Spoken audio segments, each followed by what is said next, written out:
Who's this guy? James Tapia.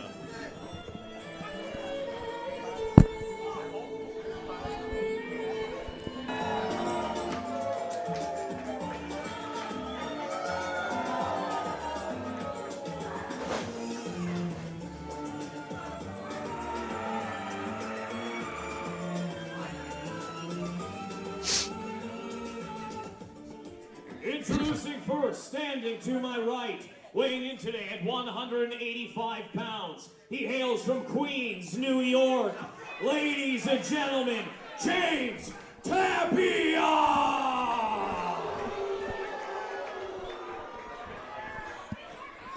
And his opponent, weighing in today at 190 pounds, from Minneapolis, Minnesota, the Alpha Airwolf!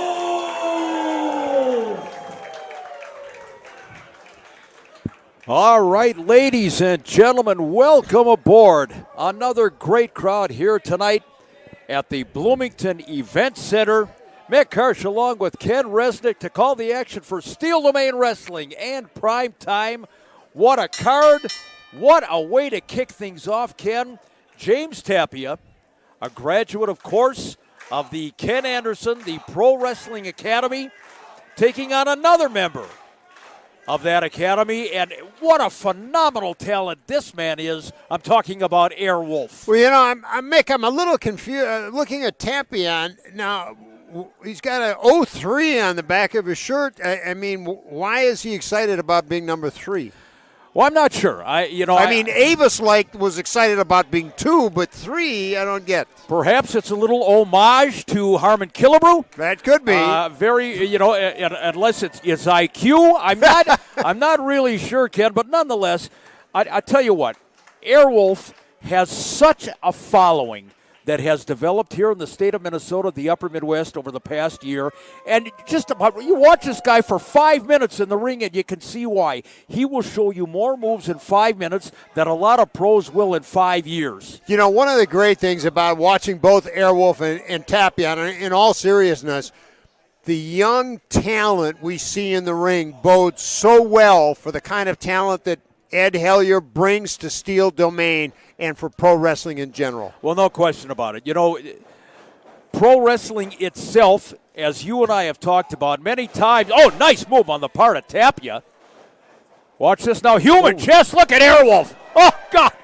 Man, this kid is talented. And I'll tell you what, with the low ceiling, he's a little fearless as well going up on the top. Well, he is. You know, you have to figure, as we got that human chest going on, move for move, you have to figure that in some ways the low ceiling here at the Bloomington Event Center kind of crimps the style of an Airwolf. Oh, absolutely. I mean, it certainly works to Tapia's favor. Now, you know, there's no question, Airwolf, a tremendous ovation when he walked out. But now, Mick, I'm a little confused, and you're the Steel Domain veteran. Is Airwolf part of the Temple of Terror? To my knowledge, he's not. Well, then why is he wearing a Golden Idol mask? I mean, it looks like Golden Idol. Well, it does a little bit, except, you know, Golden Idol couldn't fit that on one of his hands. That's true. You know, I mean. The ears, though. Well, the ears, yeah, the very ears. Much. Very much so, yeah, little feline. Oh, what a move. What a move, that Hurricane Rana. And I think that goes to the talent but intellect of Airwolf, being able to do that outside the ring, using, you know, doing the somersault but going downward rather than up. Very smart move on the part of Airwolf. Again, now even at the top rope here, oh, God! Smart move by Tapia. Even on the top rope there, and he hadn't even elevated himself. Airwolf's head was almost in the ceiling. Very low ceiling. And again, if you're the kind of high flyer that Airwolf is, that has to at least play with your psyche a little bit. You gotta change your game plan, your blueprint a little bit. You know, one of the things, Mick, as you talked about the great talent of these two young stars, they look like veterans when they successfully complete a high-risk move. They don't play to the crowd. They go right after their opponent. If you didn't know their background, you would swear you're watching two real veterans of wrestling. I'd have to say that goes to the training of Ken Anderson, who, again, a Steel Domain original. We're going to see Ken in action a little bit later on this evening. But Ken Anderson, the consummate pro, and I'm sure he instills into these young wrestlers, don't go in there and posture. You're not paid by the hour. Go in there and win your match. Yep. And you don't see that all that often anymore. That's exactly right. Tapia now tosses Wolf to the outside on the ring apron. Oh, now look at this now. He's got his neck over that lower rope strand and putting that boot on the back of his neck. Now referee Jesse Johnson getting in Tapia's face a little bit. That's something you don't see often. No. I mean, referee Jesse Johnson getting involved in anyone's face. Yeah, no question about it. Jesse He's Johnson, improved, I think. He has. He had to. Yeah. I think, Oh, and there's a shot. Shot to the midsection. Airwolf fighting back from the deck, but there's that clubbing forearm from Tapia.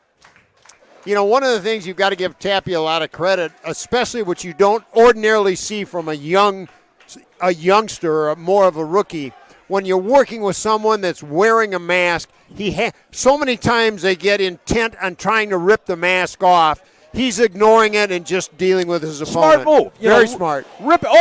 Hard into the buckle with that sternum. And now Airwolf firing back with some lefts and rights there. Oh, look at the agility of Airwolf with that forearm shot now. And a second time. 5 minutes has expired. Oh, man, kick right to the side of the head. Ken, crossbody in for the cover count of 2. Did he get him? No. To your point, Ken, about the wrestlers going for the mask, to me, that has never made any sense. That's not going to win you the match. exactly. But we see it all the time. See it all the time. You know what? It takes your focus away from the business at hand, and to me, that sets you up for a possible mistake as well. And as we talked about, and it happens, when you see somebody going for the mask, they always get a pop from the crowd. The crowd loves it. But again, they become more concerned with what the crowd wants than winning the match. No question. Seesaw battle. Did he get him? Wow, how close was that? Very close, and bridge down, had a lot of leverage. You can see now both of them, this has been a grueling pace 5 minutes in. I think they're both starting to tire a little bit. Well, the conditioning factor certainly plays into it, but I tell you what, these have to be two of the finest condition wrestlers absolutely. in SDW. From a cardiovascular standpoint, watch again. Airwolf, he was almost a pinata up there. He was that high, his head right by the ceiling. Watch this now. Watch Tapia. Oh, God! Great move. Hooks the leg. Great kick out. One of the other things, Mick, as we've talked about, the savvy of these youngsters, a lot of times when you see a young wrestler, especially when they're facing another young wrestler, at the beginning of the match, they'll try and feel each other out. It'll be a little slow starting. These guys went at each other from the moment the bell rang, which is, again, credit to them and credit to the teachings they were given. No question about it. No cat and mouse at the beginning. And this one, oh, God, Airwolf with a shot. And now the mysterious feline. Oh, what a shot. Over the top. Count of 1, 2. It's over. Ladies and gentlemen, your winner of this contest, the Alpha Airwolf. Airwolf with an arsenal unmatched as far as I'm concerned in Steel Domain Wrestling, especially when you consider the length of time that he's been in this business. A tremendous victory, hard fought, as you said. James Tapia, nothing to be ashamed of. Great win, and even more importantly, a great match. No question. Coming back, ladies and gentlemen, more Steel Domain Wrestling. Mick Carson, Ken Resnick in Bloomington.